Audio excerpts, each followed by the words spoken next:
Understanding Barge In, a guide for English learners.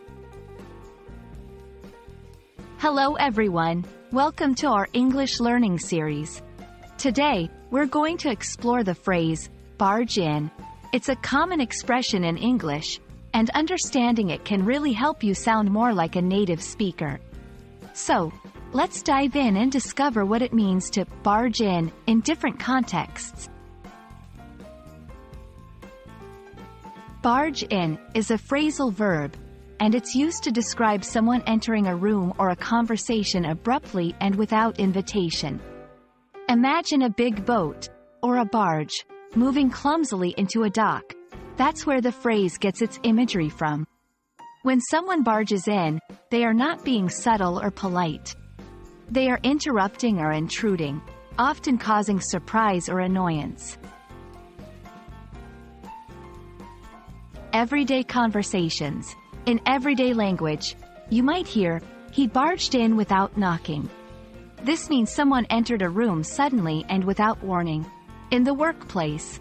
In a work setting, "Don't barge in during the meeting," is a request for someone to wait for the right moment to enter or speak, rather than interrupting abruptly. Emotional contexts. In emotional scenarios, barging in can imply interfering in someone's personal matters. For example, "She barged in on their conversation," indicates intrusion into a private discussion. To better understand barge in, it's helpful to know similar and opposite words. Synonyms: intrude, interrupt, encroach. These words convey a similar sense of uninvited or abrupt entry. Antonyms: depart, exit, withdraw. These are the opposite, indicating leaving or moving away, not entering. A common mistake is confusing barge in with simply entering. Remember, barge in always has a sense of abruptness and inappropriateness. Tip: pay attention to the context.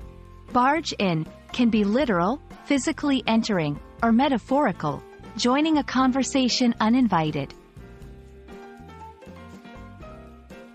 We hope this explanation helps clarify the meaning and use of barge in. Remember, language learning is all about understanding the nuances.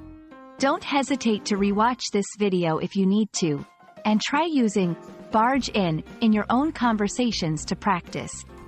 Happy learning, and see you in our next video.